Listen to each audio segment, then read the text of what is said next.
Irmãos, o que nós vamos ver hoje é o poder do Evangelho na cidade de Éfeso. E para isso, não é o nosso texto base, mas eu gostaria de usar como introdução lá a carta do apóstolo Paulo aos Efésios, capítulo 1, versículos 1 e 2. Abra lá comigo suas Bíblias.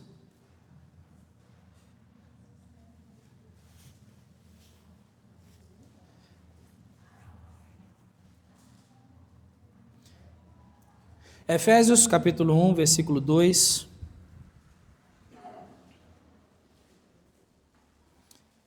Versículos 1 e 2. O poder do Evangelho na cidade de Éfeso. Carta do apóstolo Paulo aos Efésios, capítulo 1, versículos 1 e 2. A palavra de Deus diz assim: Paulo, apóstolo de Jesus Cristo, pela vontade de Deus, aos santos que estão em Éfeso e fiéis em Cristo Jesus, a vós graça e paz da parte de Deus nosso Pai e do Senhor Jesus Cristo. Então, hoje, usar esses dois versículos como introdução, porque essa carta ela foi endereçada à igreja de Éfeso, né? A cidade de Éfeso era uma cidade muito importante na época do ministério do apóstolo Paulo. Paulo escreveu essa carta, né? Paulo fez as suas viagens missionárias aproximadamente do ano 46 até o ano 58 depois de Cristo, né? Pregando o evangelho, encorajando os irmãos e iniciando novas igrejas. Aí depois disso ele fez uma quarta viagem, né, que foi para Roma, mas dessa vez ele como prisioneiro, né? Mas enquanto ele estava como prisioneiro em Roma, o apóstolo Paulo escreveu 4 cartas que popularmente são conhecidas como cartas da prisão. Os irmãos se lembram quais foram as 4 cartas que o apóstolo Paulo escreveu nesse período em que ele estava preso em Roma? Os irmãos se lembram quais são as cartas? Filipenses, o que mais? Filemão, o que mais? Colossenses e Efésios, né? A carta aos Efésios. Ok? Então, só para os irmãos entenderem, né, o período em que ele escreveu essa carta, então o interessante é que essa carta aos Efésios, ela foi escrita enquanto o apóstolo Paulo estava na prisão, tá? Dos 12 anos que o apóstolo Paulo passou fazendo as suas viagens missionárias, 3 anos ele ficou só em Éfeso, morando lá, meados do ano 54 e 57, né? Entre anos 54 e 57, o apóstolo Paulo passou morando em Éfeso, ali para poder estabelecer aqueles irmãos ali. Então, nós vimos aqui que o apóstolo Paulo foi quem escreveu, né, e ele fala ali que é aos irmãos em Éfeso. E depois ele traz alguns detalhes que nós vamos ver mais futuramente, mas vira comigo, por favor, lá no livro de Atos, no capítulo 20. Atos, capítulo 20. Nós vamos ver um versículo aqui em Atos 20 que fala a respeito disso. Lembra, o nosso foco hoje é falar sobre o poder do Evangelho na cidade de Éfeso. Esse fato se encontra no capítulo 19, mas no capítulo 20, no versículo 31, o apóstolo Paulo, quando ele chama os anciãos de Éfeso, né, e dá algumas instruções para eles, no versículo 31 ele diz ali, Atos capítulo 20, no versículo 31, portanto, vigiai, lembrando-vos de que durante 3 anos não cessei noite e dia de admoestar com lágrimas a cada um de vós. Então, viu aqui o apóstolo Paulo disse, durante 3 anos. Então, 3 anos o apóstolo Paulo passou na cidade de Éfeso, pregando o evangelho, estabelecendo os irmãos ali, né? Então, observa que a cidade de Éfeso, ela tinha uma grande importância para o ministério do apóstolo Paulo. Era uma cidade de destaque. Além disso, Éfeso era uma cidade grande, especialmente para aquela época. Uma população de aproximadamente 250 mil habitantes fazia dessa cidade uma cidade gigantesca. Naquela cidade, só para os irmãos entenderem como é que é a estrutura da cidade e até mesmo no conceito religioso, havia um templo enorme, considerado uma das 7 maravilhas do mundo antigo. Esse templo, ele com suas 127 colunas, de mais de 20 metros de altura, foi um templo construído dedicado a uma deusa chamada Diana, que popularmente, hoje é mais conhecido como Ártemis. É mesmo. Então, essa deusa Diana era a deusa que os efésios veneravam, idolatravam. No capítulo 19, nós temos ali o relato de quando Paulo esteve lá na cidade de Éfeso. E observa lá no capítulo 19, no versículo 23 em diante. Esse também não é o texto base, eu só estou trazendo algumas informações aqui para que nós possamos entender o poder do evangelho na cidade. Então nós temos que entender aqui onde a cidade se encontrava no conceito religioso. Observa ali, no capítulo 19, versículo 23, olha só o que aconteceu ali. E naquele mesmo tempo houve um não pequeno alvoroço acerca do caminho. Observa que caminho está com letra maiúscula, se refere ao caminho sendo Jesus Cristo. Porque um certo ourives da prata, por nome Demétrio, que fazia de prata nichos de Diana, dava não pouco lucro aos artífices. Ou seja, o que ele fazia? Nichos. Sabe esses nichos que nós conhecemos hoje? Aquele quadrado, feito normalmente de madeira, que você coloca na parede e coloca um porta-retrato ou algum adorno, alguma coisa ali.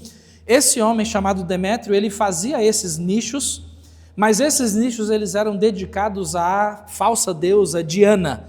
Então, naturalmente, nós observamos que eles compravam esses nichos, colocavam nas suas casas, nos seus altares, e ali colocavam imagens. Olha o que aconteceu. Aos quais, havendo-os ajuntado com os oficiais de obras semelhantes, disse: Senhores, vós bem sabeis que deste ofício temos a nossa prosperidade. E bem vedes e ouvis que não só em Éfeso, mas até quase em toda a Ásia, este Paulo tem convencido e afastado uma grande multidão, dizendo que não são deuses os que se fazem com as mãos. E não somente há o perigo de que a nossa profissão caia em descrédito, mas também de que o próprio templo da grande deusa Diana seja estimado em nada, vindo a ser destruída a majestade daquela que toda a Ásia e o mundo veneram. E ouvindo, encheram-se de ira e clamaram dizendo: grande é a Diana dos Efésios. Isso aqui nos mostra, irmãos, a situação espiritual em que essa cidade se encontrava. Então observa que a cidade venerava essa deusa, hoje chamada de Ártemis, naquele tempo conhecida como Diana, Diana dos Efésios. Observa ali a partir do versículo 33 o que acontece.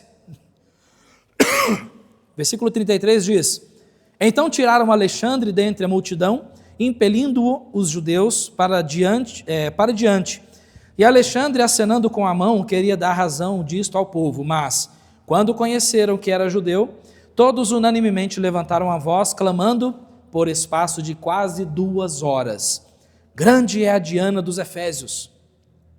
Então o escrivão da cidade, tendo apaziguado a multidão, disse: Homens efésios, qual é o homem que não sabe que a cidade dos Efésios é a guardadora do templo da grande deusa Diana e da imagem que desceu de Júpiter? Ora, não podendo isto ser contraditado, convém que vos aplaqueis e nada façais temerariamente. Porque estes homens, o apóstolo Paulo, estes homens que aqui trouxeram, nem são sacrílegos, ou seja, pessoas que cometeram algum tipo de sacrilégio, nem blasfemam da vossa deusa. Mas se Demétrio e os artífices que estão com ele têm alguma coisa contra alguém, há audiências e há procônsules que se acusem uns aos outros. E se alguma coisa demandais, averiguar-se-á em legítima assembleia. Na verdade, até corremos perigo de que, por hoje, sejamos acusados de sedição, não havendo coisa alguma com que possamos justificar este concurso. E tendo dito isto, despediu a assembleia. Observa então, fizeram uma assembleia para que pudessem proteger a fama, né, dessa falsa deusa Diana e o seu templo.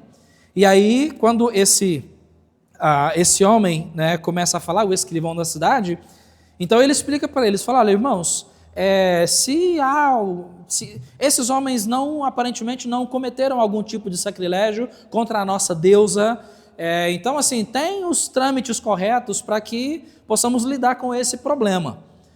Então que seja feita tudo conforme o que deve ser correto, em assembleia. E aí despediram a multidão e assim terminou aquela discussão. Então observa que houve um rebuliço lá naquele lugar.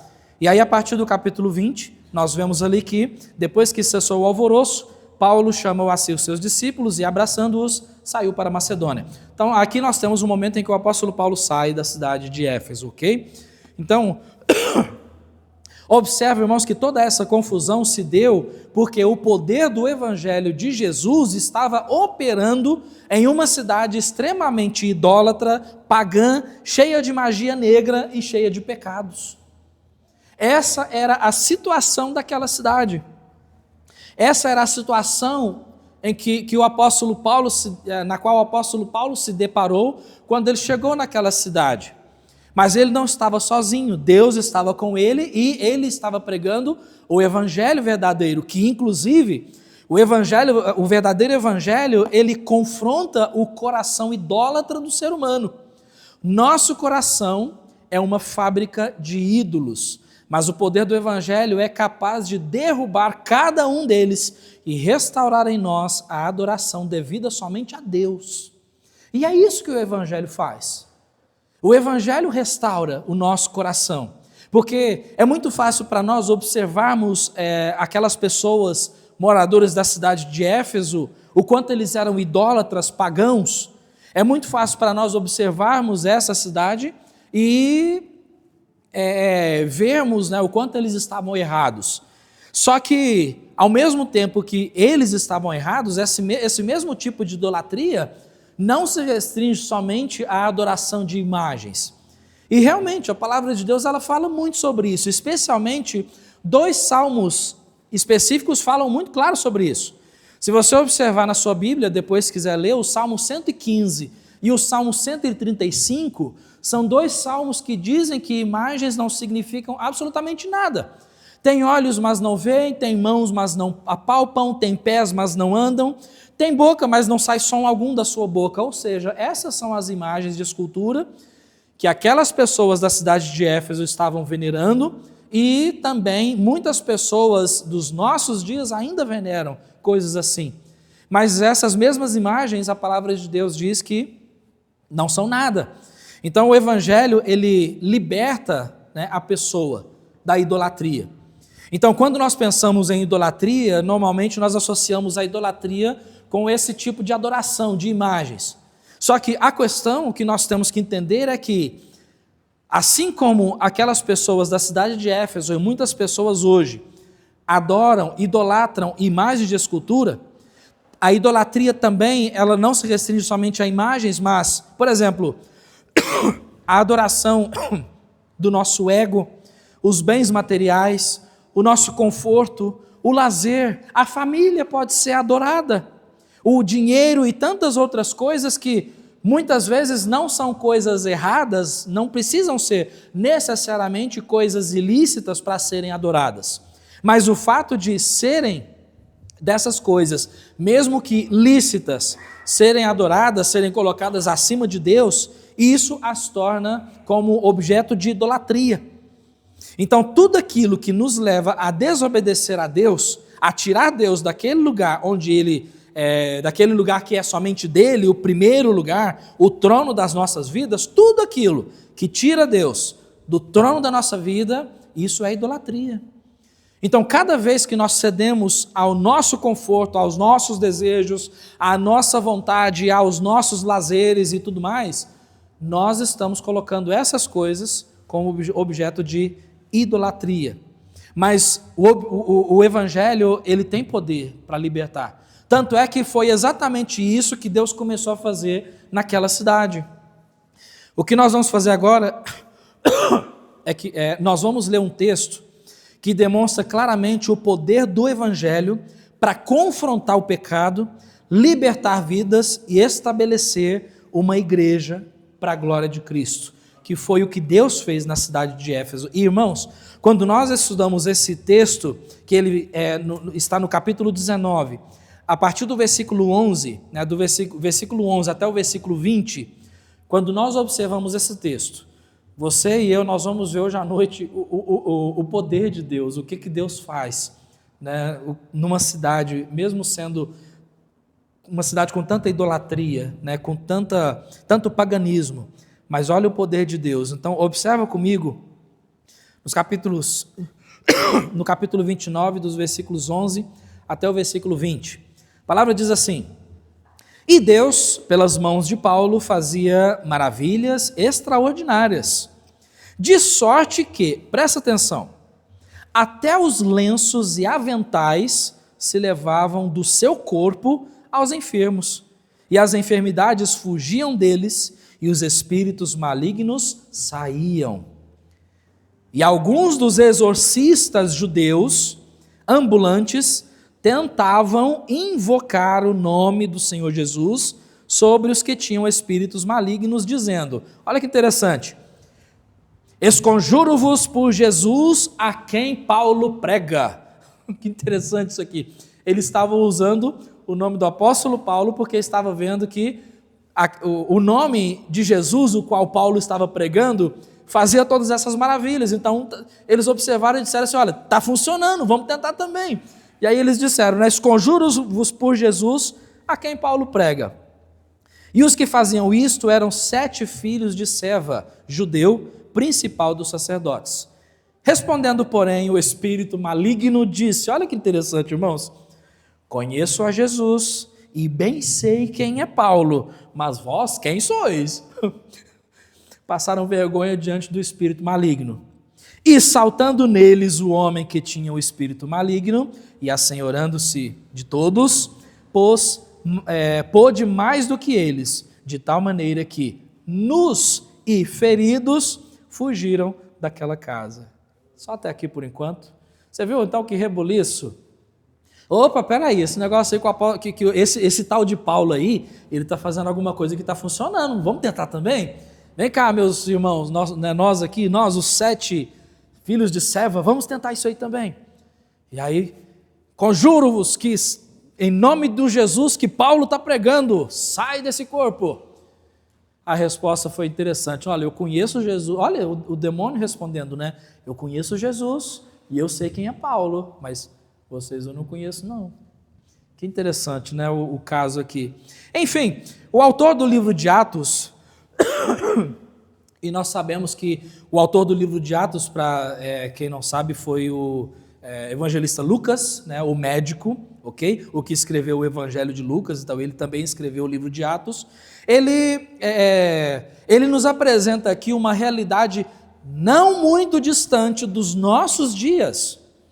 Isso não está distante dos nossos dias, uma cidade profundamente mergulhada na escuridão espiritual. Embora fosse uma cidade muito importante daquela época, Éfeso estava destituída da glória de Deus. Essa era uma cidade destituída da glória de Deus. Lembra do versículo que nós decoramos na escola dominical? Romanos 3, 23, que diz o quê? Porque todos pecaram e destituídos estão da glória de Deus. E essa cidade, ela nos mostra realmente essa verdade. Destituído significa afastado, longe. Então nós estamos vendo aqui pessoas que estavam afastadas da glória de Deus, né? Afastadas da glória de Deus, ok? Então o fato daquela cidade ser uma cidade extremamente religiosa não significava absolutamente nada. Eram pessoas buscando a sua religiosidade, as suas divindades, à sua maneira. E Deus não se importa com boas intenções. Embora aquelas pessoas tinham boas intenções, provavelmente, na sua religiosidade, elas tinham o seu grau de sinceridade no erro, mas o nosso Deus, ele não se importa com boas intenções.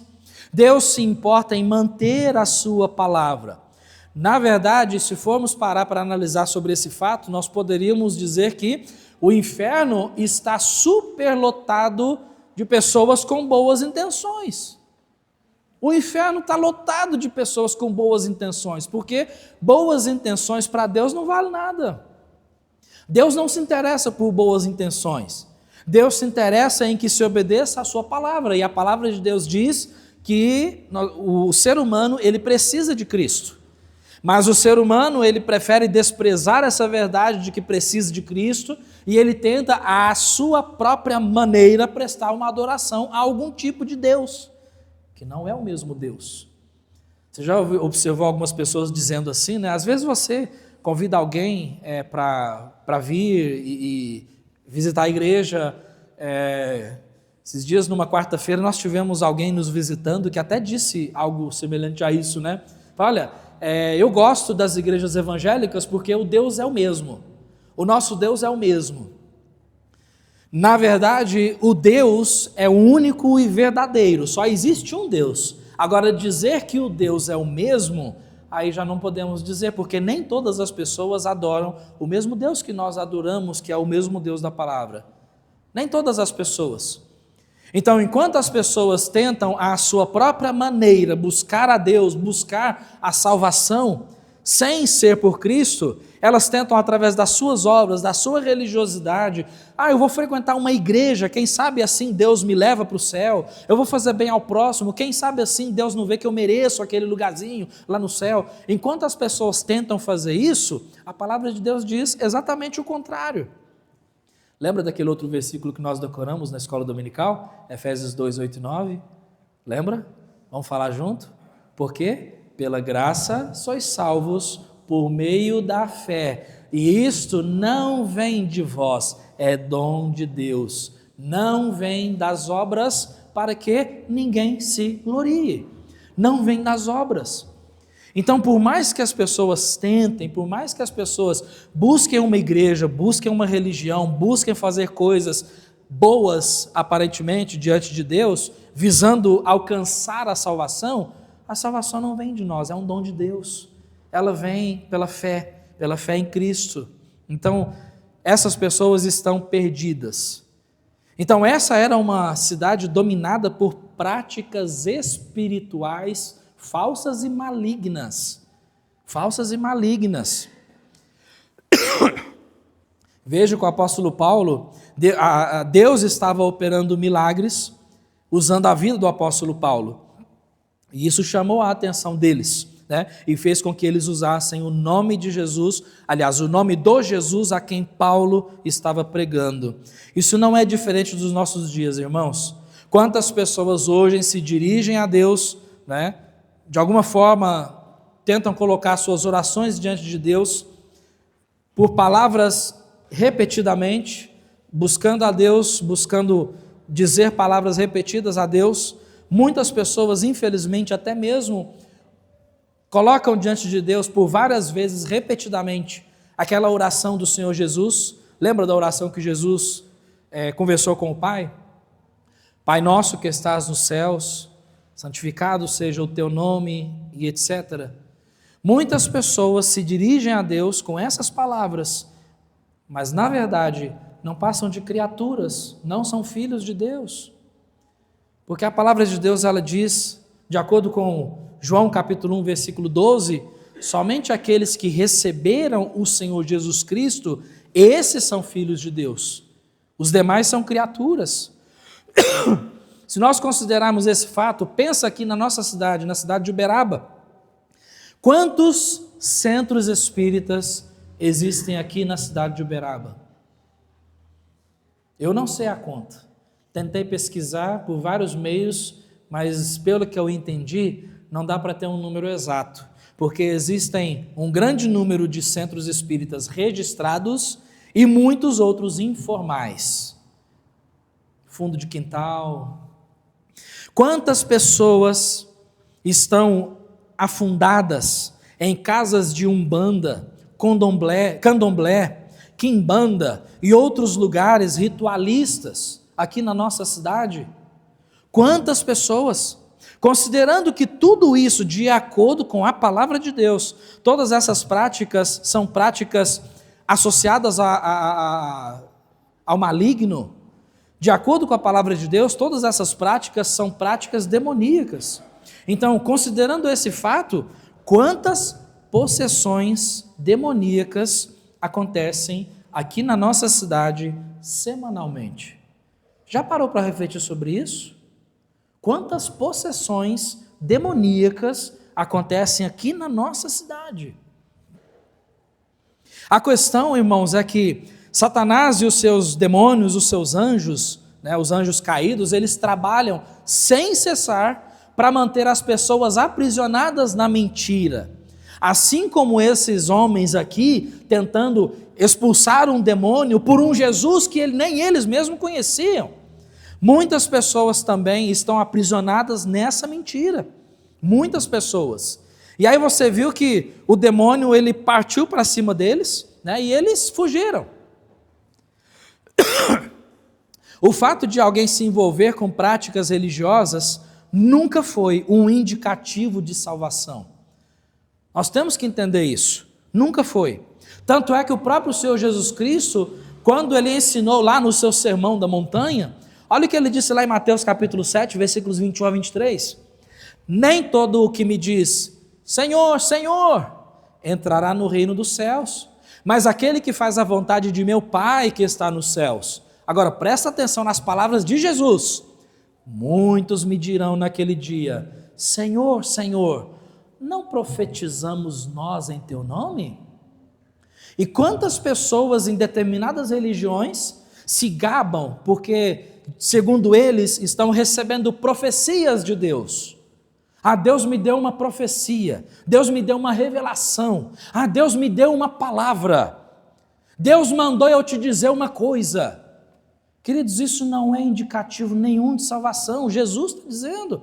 Além disso, o versículo continua, e em teu nome não expulsamos demônios.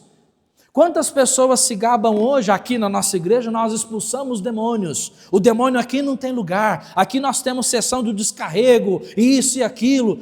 Queridos, isso não é indicativo nenhum de salvação, Jesus é quem está dizendo. E ele ainda diz, e em teu nome não fizemos muitas maravilhas. Pessoas às vezes, já comentei com os irmãos, às vezes a gente entra em contato com alguém que visitou a igreja e nós convidamos de volta, E aí algumas pessoas já disseram assim para mim, olha,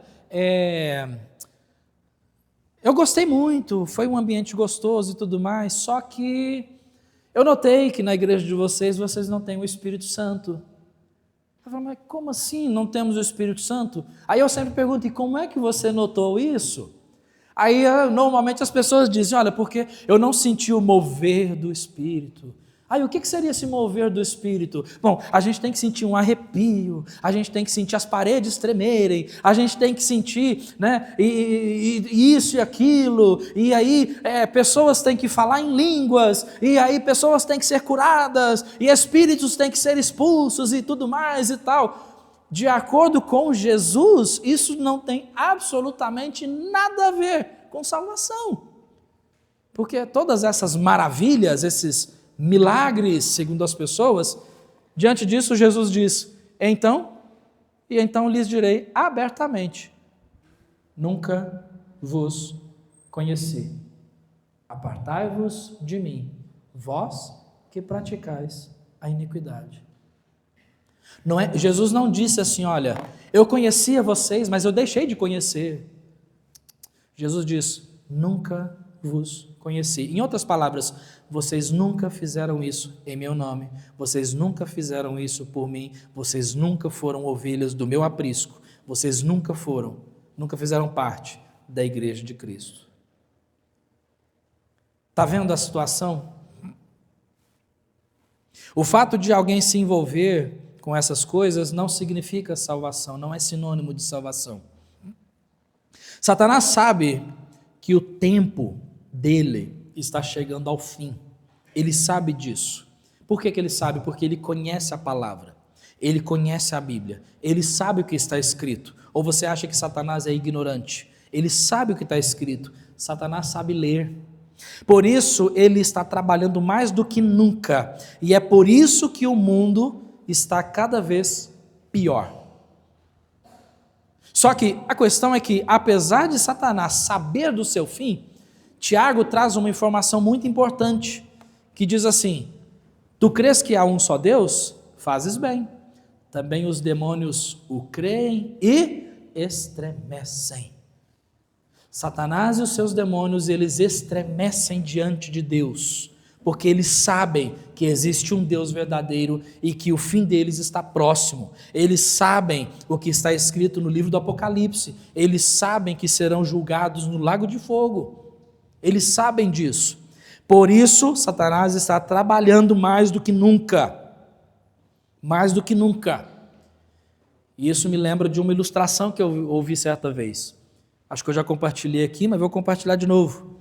Certa vez, uma mulher dentro da igreja, o pastor tinha uma ovelhinha lá dentro da igreja, uma irmã que era uma bênção. Essa irmã, ela era uma bênção com a sua boca, ela falava bem de todo mundo. Ela não sabia falar mal de ninguém. E aí, de repente, alguém, por causa de pecado, dava um mau testemunho, e o pastor, às vezes, chegava pedindo oração, e ele comentava: irmã, ora por aquela pessoa, a senhora viu, infelizmente, o que ele fez? E ela falava alguma coisa boa. E aí o pastor pensou assim: bom, deixa eu ver aqui, irmã, e aquela pessoa lá em tal lugar que cometeu tal pecado? E ela falava alguma coisa boa. Aí chegou um momento que o pastor disse assim: sabe, eu vou pegar essa irmã hoje. Hoje eu vou conseguir pegar essa irmã. Ele chegou para ela e disse assim: irmã, e o diabo? O que a senhora me fala do diabo? Aí ela olha para ele, ele achou que ela ia falar mal dele, mas ela olha para o pastor e fala assim: pastor, o diabo, ele é trabalhador, hein? Ele é trabalhador. E ele trabalha. Acontece, irmãos, que mesmo com toda essa realidade, o que nós encontramos a partir do versículo 17 é o poder do Evangelho libertando vidas. O Evangelho liberta. Olha lá o versículo 17, o que diz? Tudo isso que aconteceu, essa tentativa frustrada de expulsar um demônio, em nome do Jesus que Paulo estava pregando e tal. Versículo 17, e foi tudo isso notório a todos os que habitavam em Éfeso, tanto judeus como gregos, e caiu temor sobre todos eles, e o nome do Senhor Jesus era engrandecido. Observa aqui que Deus estava começando a trabalhar no coração das pessoas, porque embora era uma cidade extremamente idólatra, pagã e pecaminosa, a palavra de Deus, ela diz lá em Romanos 5,20, que onde o pecado abundou, superabundou a graça. Ou seja, a graça de Deus é muito maior do que o pecado na vida do homem. Então, o que nós vamos observar aqui é que o poder libertador do Evangelho é infinitamente maior do que o poder escravizador do pecado. E é isso que nós vamos ver aqui, porque a partir do versículo 17 isso acontece. No versículo 17 nós vimos que o Evangelho produziu temor e exaltação do nome de Jesus. Você viu então? Isso foi notório e chamou a atenção das pessoas. E diz ali que o nome de Jesus estava sendo engrandecido. E as pessoas começaram a ter temor desse Deus. Ou seja, reconhecendo o único Deus e verdadeiro. Jesus não era como aqueles deuses, aquelas imagens que eram colocadas nos nichos que o Demétrio estava vendendo, junto com os demais artífices ali. Aqueles que faziam nichos de prata e etc. Não. Esse Jesus era diferente. Esse Jesus é aquele que realmente liberta vidas do pecado, da idolatria, do paganismo, do satanismo. É esse Jesus que eles estavam conhecendo.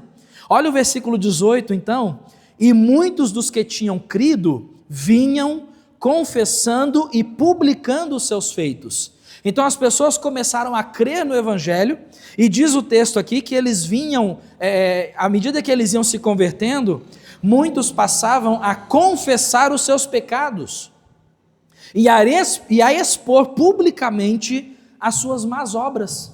Eles iam publicando os seus feitos, as suas más obras, as coisas que eles faziam. Então eles estavam reconhecendo e abandonando aquelas práticas idólatras. Agora, o auge dessa transformação do Evangelho, nós encontramos no versículo 19, e eu queria que você prestasse muita atenção nesse versículo. Olha o que diz então: também muitos dos que seguiam artes mágicas trouxeram os seus livros e os queimaram na presença de todos. E, feita a conta do seu preço, acharam que montava a 50.000 peças de prata. 50.000 peças de prata era o valor estimado daquele material que estava sendo queimado. Estava sendo queimado. Essa é uma forte evidência de uma verdadeira conversão, a libertação dos ídolos. Aquelas pessoas não somente confessaram publicamente a Jesus, confessaram os seus pecados, reconheceram as suas más obras, mas eles também estavam demonstrando o poder do Evangelho nas suas vidas. Queimando esses materiais, eles poderiam vender, não é? Agora eu sou um convertido, esse material aqui já não serve para mim, mas eu não vou queimar não, porque isso aqui vale muito dinheiro, né? Deixa eu vender. Não, eles não fizeram isso. Isso aqui parece dar uma ideia, se fôssemos trazer para os nossos dias, né? Quantos de nós aqui antes da conversão, nós gostávamos de músicas que não prestam, gostávamos de filmes que não prestam, e de repente alguém tinha DVDs ou fita cassete, né, para os mais experientes, né, mais antigos, ou fita com música e tudo mais, e aí no momento da conversão a pessoa pensa assim: agora eu acho que eu não vou mais precisar dessas coisas, eu vou dar para alguém. Vai dar para alguém alguma coisa que não presta? Não, então essas pessoas aqui, eles queimaram aquilo. Irmãos, isso aqui é uma comprovação de 2 Coríntios 5,17. O que fala lá? Lembra o que fala em 2 Coríntios 5,17? Assim que, se alguém está em Cristo, nova criatura é, as coisas velhas já passaram, eis que tudo se fez novo. Então essa é a comprovação da verdadeira conversão. Alguém aqui já viu algo parecido? Eu já vi algo parecido. Certa vez, uma tia minha, né, já faleceu, hoje ela, imagino que ela esteja na glória, né? Mas uma tia minha, em determinado momento da sua vida, ela, por Deus, o Senhor abriu seus olhos e ela enxergou que toda aquela idolatria, tudo aquilo que ela tinha, todas aquelas imagens, não significavam absolutamente nada diante de Deus, pelo contrário, significavam objetos de idolatria, paganismo. E aí então o que ela fez? Chamou o nosso pastor, e aí o pastor foi até a casa dela, colocou todos aqueles ídolos, e não eram poucos, colocou aqueles muitos ídolos no seu carro. O pastor levou aqueles ídolos para a chácara onde eles moravam, né? O pastor morava numa chácara com a família. Aí ele fizemos ali um culto ao ar livre, com uma fogueira. E aí o pastor, ele pegou todos aqueles ídolos, livros e tudo mais, aquela montanha de coisas, jogou naquela fogueira, todos aqueles ídolos. E aí, como haviam estátuas ali, né? O pastor então, ele pegou um martelo e ele começou a quebrar aquelas estátuas e foi lançando tudo no fogo. Depois catou tudo aquilo que estava no fogo, colocou dentro do saco e lixo. E é isso que o Senhor espera. Porque, irmãos, esse dinheiro, né, 50.000 peças de prata, isso que é muito dinheiro para aquela época. Isso é muito dinheiro. Acontece que isso demonstra claramente o poder do Evangelho. Ele é capaz de nos fazer renunciar àquilo que mais valorizamos, para que passemos a valorizar aquilo que realmente tem valor e deve ocupar o primeiro lugar em nossa vida, que é Cristo. Cristo. O interessante é que nós observamos que não só aqui no livro de Atos, mas a palavra de Deus ela nos apresenta outro acontecimento bem parecido. Se você puder virar comigo lá em 1 Tessalonicenses, na primeira carta de Paulo aos Tessalonicenses, no capítulo 1, versículos 8 a 10, olha o que diz ali. Paulo aqui ele está dando testemunho, né, da conversão desses irmãos aqui, da cidade de Tessalônica, ok? E aí, em 1 Tessalonicenses, no capítulo 1, versículo 8 a 10, diz assim, olha o testemunho desses irmãos aqui. Porque por vós soou a palavra do Senhor, não somente na Macedônia e Acaia, mas também em todos os lugares, a vossa fé para com Deus se espalhou, de tal maneira que já dela não temos necessidade de falar coisa alguma. Porque eles mesmos anunciam de nós qual a entrada que tivemos para convosco, e como dos ídolos vos convertestes a Deus, para servir o Deus vivo e verdadeiro, e esperar dos céus o seu Filho, a quem ressuscitou dentre os mortos, a saber, Jesus, que nos livra da ira futura. Olha só, o testemunho desses irmãos que rodou ali aquela parte do mundo. O testemunho de como eles abandonaram, né, os ídolos e se converteram verdadeiramente a Deus. Então, irmãos, como eu disse, mas no início, os ídolos não se tratam apenas de imagens de escultura. Os ídolos que nós temos hoje é o nosso ego, os bens materiais, o conforto, o lazer, a família, o dinheiro e tantas outras coisas. Porque às vezes muitos cristãos vão dizer assim, mas eu não adoro ídolos. Tá ótimo, eu não me curvo diante de imagem de escultura, ok? Mas lembre-se que ídolos são todas aquelas coisas que ocupam o lugar na nossa vida que Deus deveria ocupar. Então, cada vez que eu deixo de fazer a vontade de Deus para fazer uma outra coisa, aquela outra coisa se torna um ídolo que está dentro do meu coração, porque Deus é deixado de lado.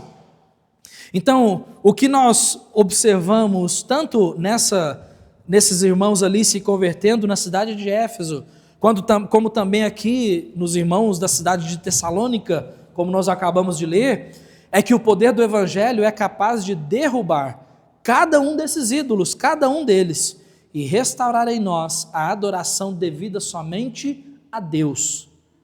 O poder do Evangelho faz isso. Ele restaura. E aí, volta lá para a gente finalizar, nós vamos concluir lá em Atos 19.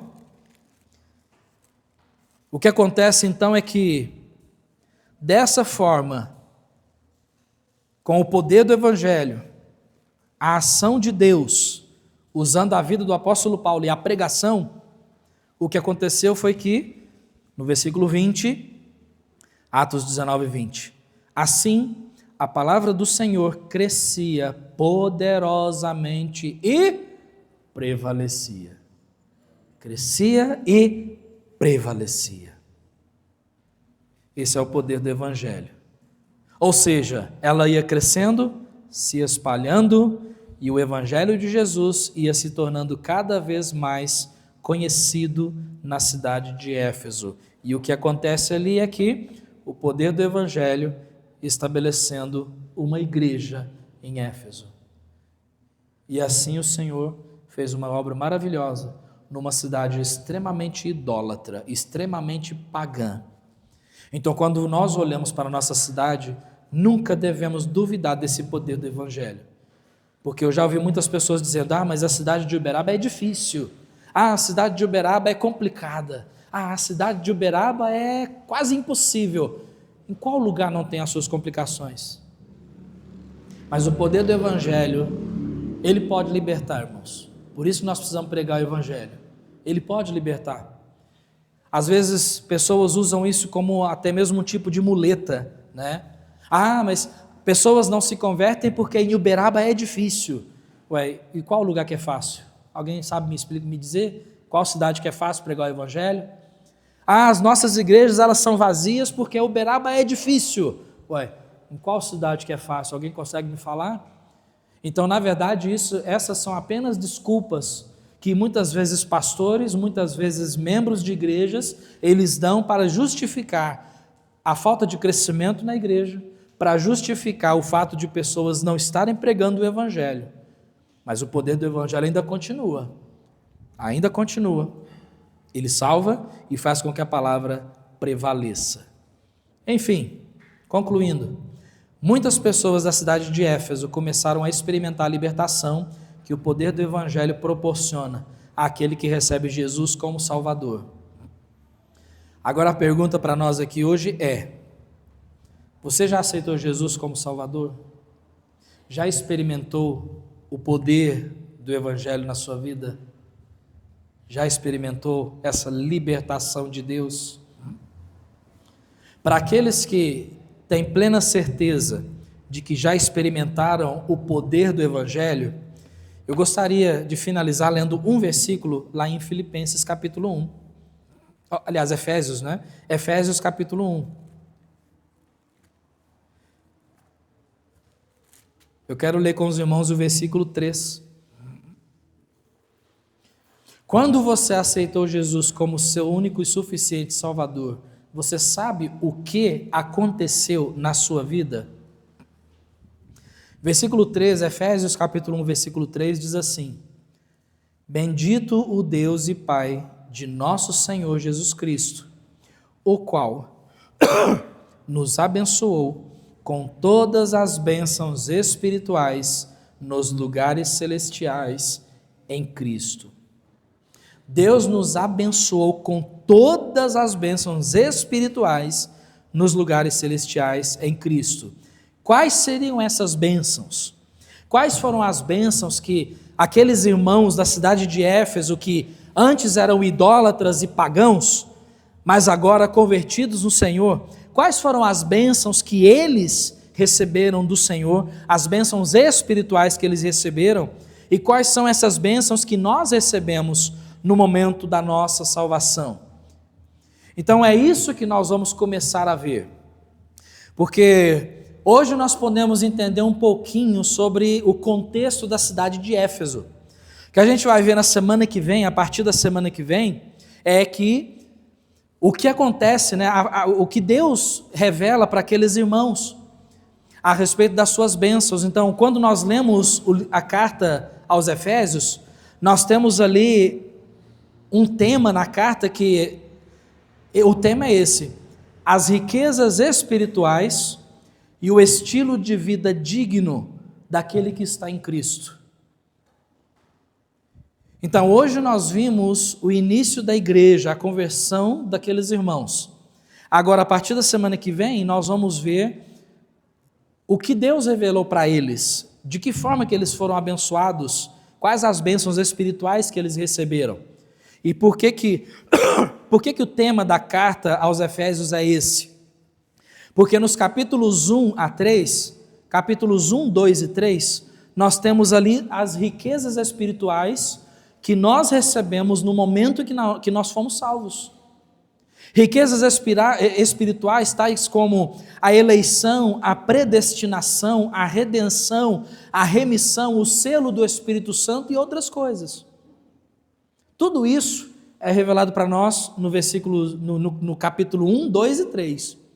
E aí depois, nos capítulos 4, 5 e 6, ele vai mostrar para nós o estilo de vida que esta pessoa que recebeu essas bênçãos deve viver. Então nós temos a parte prática da carta. Nós vamos ver nos capítulos 4, 5 e 6 a respeito da união e o amor entre os irmãos, a santidade, o perdão, o amor do marido para com a esposa e da esposa para com o marido, a obediência dos filhos, a conduta do empregado diante do seu patrão. Nós vamos ver sobre a guerra espiritual que nós estamos vivendo, tudo isso nos capítulos 4, 5 e 6. Então, irmãos, essa carta é maravilhosa. Primeiro ele vai trazer nos capítulos 1, 2 e 3 as bênçãos que nós recebemos em Jesus. Aí depois ele vai mostrar para nós o tipo de vida que deve viver aquele que recebeu essas bênçãos. Então, semana que vem nós vamos aprender grandes coisas nessa carta aos Efésios. Então, espero que seja uma bênção, espero que o Espírito Santo fale conosco e que ele transforme a nossa vida, para que cada dia mais possamos compreender o tamanho dessa salvação que nós recebemos em Cristo. Amém?